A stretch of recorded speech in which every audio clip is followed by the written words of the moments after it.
મહત્વપૂર્ણ સમાચાર પ્રાપ્ત થઈ રહ્યા છે। શાકભાજીમાં ભાવ વધારો જોવા મળી રહ્યો છે। સતત શાકભાજીના ભાવ વધારાના કારણે ગૃહિણીઓનું બજેટ ખોરવાયું છે। શાકભાજીના ભાવ આસમાને પહોંચ્યા છે। તમામ શાકભાજી 100 થી 160 રૂપિયા કિલો પહોંચ્યા છે। ચોમાસામાં કઈ શાકભાજી ખાવી તે મોટો સવાલ જોવા મળી રહ્યો છે।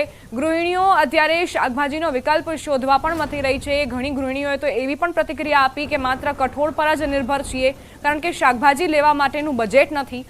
ચોમાસામાં આખરે કેવી રીતે ગુજરાન ચલાવવું તે પણ ગૃહિણીઓ માટે સવાલ છે। વરસાદી માહોલ રાજ્યભરમાં જામ્યો છે, ત્યારે અમદાવાદમાં શાકભાજીના ભાવ પણ આસમાને પહોંચ્યા છે।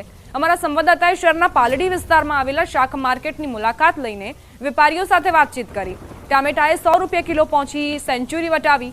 ભીંડો, ગવાર, ફલાવર, તુરિયા સહિતના શાકભાજી મોંઘા થયા, જેથી ગૃહિણીઓનું બજેટ ખોરવાયું। જોકે રીંગણ, દૂધી, કોબીજ, બટાકા અને ડુંગળીના ભાવ પ્રમાણમાં સસ્તા થયા છે। શાકભાજીના વેપારીઓએ જણાવ્યું કે વરસાદી માહોલના કારણે ટ્રાન્સપોર્ટેશનમાં સમસ્યા થઈ રહી છે, જેના કારણે શાકભાજીના ભાવમાં અસર પહોંચી। એક સમય જે ટામેટાના ભાવ આપે 20 રૂપિયા 50 રૂપિયા સાંભળ્યા છે, 50 રૂપિયા કિલો સાંભળ્યા છે, તે જ ટામેટા અત્યારે 100 રૂપિયા કિલો મળી રહ્યા છે। અને ઘણી બધી જગ્યાએ અમદાવાદ શહેરની અંદર 100 થી પણ વધારે ભાવ ચાલી રહ્યો છે।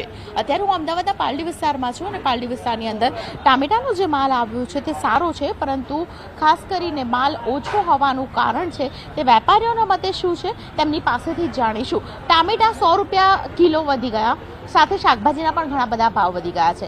આખરે કારણ શું છે? વરસાદને કારણે। વરસાદ ના આવે એના હિસાબે બહારગામથી માલ આવતા હોય, ગાડીઓ ટાઈમથી ના આવે, બગાડ નીકળે અંદરથી, એના હિસાબે મોંઘું થાય। અને દર વર્ષે આ પ્રકારની હાલત હોય છે? આ ટાઈમે દર વર્ષે ભાવ વધારો થાય છે, 20-40% થાય। અત્યારે સૌથી મોંઘું શાક હોય તો કયું મોંઘું શાક? આ બધું રેટ મેચ છે, બધું કંઈ મોંઘું નથી હે। 160, 120 ની આસપાસ છે, 100, 80 રૂપિયા, 80 થી 160 ની વચ્ચે વેચાય। અચ્છા, મારે ગવારની ક્વોલિટી સારી છે, પણ આ ક્વોલિટી વાળો ગવાર મારે ખાવો હોય તો આના કેટલા મારે આપવા પડશે કિલોના? આ તમારે 160 રૂપિયા આપવા પડશે। પછી જે બારગામ વાળો ગવાર આવે એ 80 રૂપિયાથી 100 રૂપિયા કિલો વેચાય। અચ્છા, બારગામ વાળો એટલે ક્યાંથી આવે છે અમદાવાદમાં? બારગામમાં એમપી યુપી બાજુથી બહારના રાજ્યોમાંથી જેવી ક્વોલિટી ઉપર ભાવ હોય।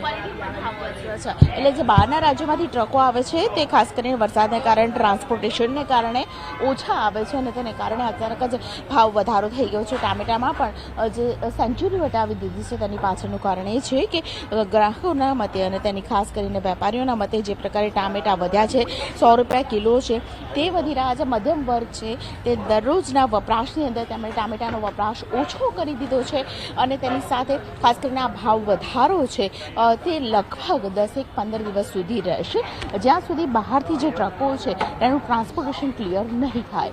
કેમેરા પર્સન ઠેંગા રાઠોડ સાથે દીપિકા કુમાર, ન્યૂઝ 18 ગુજરાતી, અમદાવાદ। રોકાઈશું એક નાનકડા વિરામ માટે। જોતા રહો ન્યૂઝ 18 ગુજરાતી।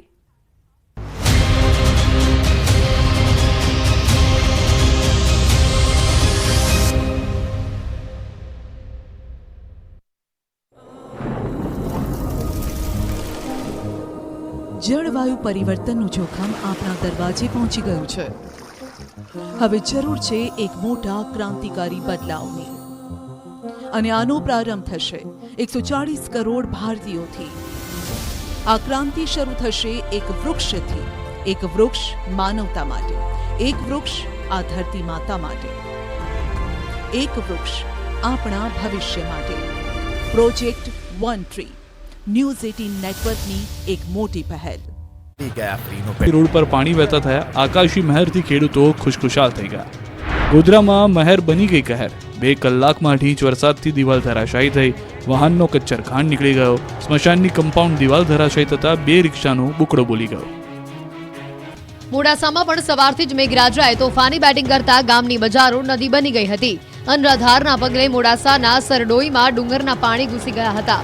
દ્રશ્યોમાં જોઈ શકાય છે કે જાણે બજારમાં નદી તોફાની બની હોય તે રીતે રૌદ્ર સ્વરૂપે પાણી વહી રહ્યું છે। ડુંગરનું પાણી શેરીમાં પ્રચંડ વેગમાં વહી રહ્યું છે। ગામની શેરીઓ જાણે કે નદી બની ગઈ છે। ધસમસતા પાણીના પ્રવાહના કારણે બજારના વેપારીઓ ડરી ગયા।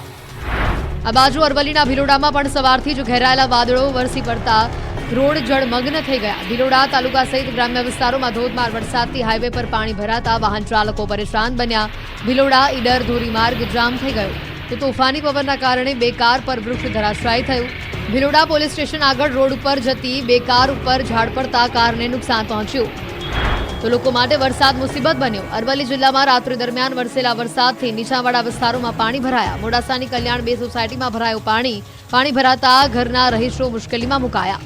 દ્રશ્યોમાં જોઈ શકાય છે કે લોકોના ઘરમાં પગ ડૂબી જાય તેટલું પાણી ભરાઈ ગયું છે. લોકો પાણીની વચ્ચે રહેવા મજબૂર બન્યા છે. તો મોડાસામાં વરસાદે તંત્રની પોલ ખોલી. અરવલ્લી મોડાસામાં ખાનગી સ્કૂલની બસ ભૂવામાં ખાબકી. ગણપતિ મંદિર ડીપી રોડ ગોવર્ધન ટાઉનશીપ પાસે બસ જતી અચાનક જ ભૂવામાં ભરાઈ જતા તે આખી એક બાજુ નમી ગઈ. વિદ્યાર્થીઓને લેવા આવેલી આ બસ રોડ પર પડેલા ભૂવામાં ફસાઈ ગઈ. બસમાં સવાર 10 થી વધુ વિદ્યાર્થીઓ તેમાં ડરી ગયા હતા. નર્મદા જિલ્લામાં ધોધમાર વરસાદથી ડેડિયાપાડામાં મોહન નદીમાં ઘોડાપુર. ગારદા અને મોટા જાંબુડા વચ્ચે આવેલી છે મોહન નદી. નવા બનાવેલા મોટા બ્રિજ પર નદીના પાણી ફરી વળ્યા. અંકલેશ્વરમાં કરજણ નદી બની તોફાની. ઉપરવાસમાં ભારે વરસાદ થતા ધસમસતા પ્રવાહના દ્રશ્યો આવ્યા સામે. સતત વરસાદના કારણે નદીનું રૌદ્ર સ્વરૂપ જોવા ઉમટ્યા પ્રવાસીઓ. ભરૂચના નેત્રંગમાંથી પસાર થતી કરજણ નદી બની ગાંડીતુર. કરજણ નદીમાં જોવા મળ્યો પાણીનો ધસમસતો પ્રવાહ. નદીનો નજારો નિહાળવા ઉમટ્યા લોકો. નેત્રંગના ધાણીખોટ ડેમનું જોવા મળ્યું રૌદ્ર સ્વરૂપ. બે કાંઠે કરજણ નદી વહેતા ભયાનક દ્રશ્યો જોવા મળ્યા. રામપુલ વોટરફોલની સુંદર નજારો પણ જોવા મળ્યો. નેત્રંગમાં કીમ નદીની કોતરમાં બાઇક તણાઈ. ચાસવડ અને નાના જાંબુડા જોડતા માર્ગ પર ધસમસતા પાણી વહેતા થયા.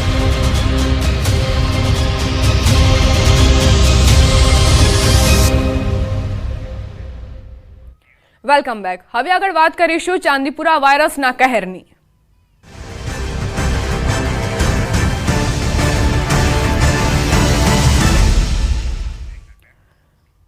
સાબરકાંઠામાં શંકાસ્પદ ચાંદીપુરા વાયરસનો કહેર વકર્યો છે. શંકાસ્પદ ચાંદીપુરા વાયરસથી વધુ એક મોત નીપજ્યું. ચાંદીપુરા વાયરસના લક્ષણો ધરાવતા બાળકનું મોત થયું છે. મેઘરજના ઢેકવા ગામમાં 3 વર્ષીય બાળકનું મોત નીપજ્યું. તાજેતરમાં સિવિલના PICU વોર્ડમાં વેન્ટિલેટર પર બાળક દાખલ હતું. હિંમતનગર સિવિલમાં શંકાસ્પદ ચાંદીપુરાના કુલ 8 કેસ નોંધાયા છે. શંકાસ્પદ ચાંદીપુરા વાયરસથી અત્યાર સુધી 6 બાળકોના મોત નીપજ્યા. હિંમતનગર સિવિલમાં કુલ 2 બાળકો સારવાર હેઠળ છે. રાજ્યમાં કુલ 12 શંકાસ્પદ ચાંદીપુરા વાયરસના કેસ નોંધાયા છે. સંવાદદાતા ઈશાન જોડાઈ ગયા છે વધુ જાણકારી સાથે. ઈશાન, ચાંદીપુરા વાયરસનો કહેર જોવા મળ્યો છે, એક બાળકનું મોત, શું જાણકારી? દીપા, ચોક્કસ કે સાબરકાંઠા જિલ્લામાં ચાંદીપુરા વાયરસના કુલ 8 કેસ નોંધાયા હતા, જેમાંથી 6 જેટલા બાળકોના મોત થયા છે. આજે જે એક બાળકનું મોત થયું છે તો નોંધનીય છે કે અરવલ્લી જિલ્લાના મેઘરજના ઢાંકિયા ગામનું બાળક હતું અને જે છેલ્લા 3-4 દિવસ અહીંયા વેન્ટિલેટર ઉપર હતો સારવાર હેઠળ, પરંતુ આજે તેને અંતિમ સાથ લીધા છે. નોંધ છે કે અત્યારે હાલ તો 2 બાળકો સિવિલમાં